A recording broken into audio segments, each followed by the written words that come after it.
చాలా కాలం క్రితం యెరూషలేములో యేసుప్రభు జీవించాడు.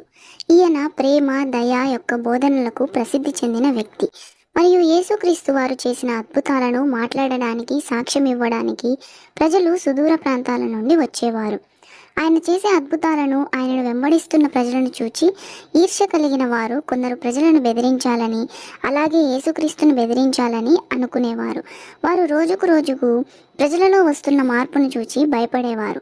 ఇక వారు యేసుక్రీస్తును బంధించాలని ఆలోచన చేసి యేసు శిష్యుడైన యూదాకు 30 వెండి నాణేలు ఇచ్చి ఆశ చూపారు. 30 వెండి నాణెములకు యేసు ప్రభువును వారికి అప్పగించడానికి యూదా అంగీకరించాడు. ఒకరోజు రాత్రి సమయం యేసు గెత్సెమనే తోటలో ప్రార్థన చేయుచుండగా యూదా సైనికులతో వచ్చాడు. సైనికులకు సంకేతం ఇవ్వడం కోసం, నేను ఎవరిని కౌగిలించుకుంటాను, ఆయన యేసుక్రీస్తు అని వెళ్ళి యేసుని కౌగిలించుకుంటాడు. అప్పుడు ఆ సైనికులు యేసుని బంధించి వారి ప్రధాన యాజకుని వద్దకు తీసుకుని వెళ్తారు.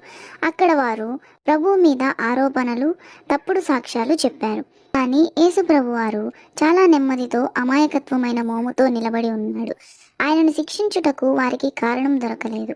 అయినప్పటికీ నాయకులు మరియు జన సమూహపు గుంపు అల్లర్లు, ఒత్తిడి వలన పిలాతు యేసును సిలువ వేయమని ఆరోపించాడు. ఇది అయిష్టంగానే అంగీకరించాడు. సైనికులు యేసుని పట్టుకొని అతని తలపై ముళ్ళ కిరీటం ఉంచి ఊదారంగు వస్త్రాన్ని ధరింపజేశారు. వారందరూ ఎగతాళిగా యూదుల రాజు అని పిలుస్తూ అపహాస్యం చేశారు. మరియు వారు ఆయన భుజములపై బరువున్న చెక్క సిలువను వేసి ఆ వీధుల వెంట నడిపిస్తూ గొల్గతా ప్రదేశానికి తీసుకెళ్లారు. ఆ ప్రదేశంలో సిలువకు యేసు చేతులను, కాళ్లను మేకులతో కొట్టి సిలువకు వేలాడదీశారు.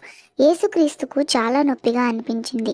అంత బాధలో కూడా కనికరం చూపుతూ తనను బాధించే వారిని క్షమించమని ప్రార్థించాడు. బరువైన హృదయాలతో, విరిగిన హృదయాలతో కొంతమంది ఆయన చుట్టూ నిలువబడి ఏడుస్తున్నారు. అందులో ప్రభువు యొక్క తల్లి కూడా నిల్చొని ఉంది. ఇక మధ్యాహ్న సమయంలో సమాప్తమైనది అని చెప్పి గట్టి శ్వాస తీసుకొని యేసు ప్రభు ప్రాణం విడిచాడు. ఆకాశం చీకటిగా మారిపోయింది. తండ్రి తన కుమారుని కోల్పోయిన దుఃఖంతో భూమి కూడా కంపించింది.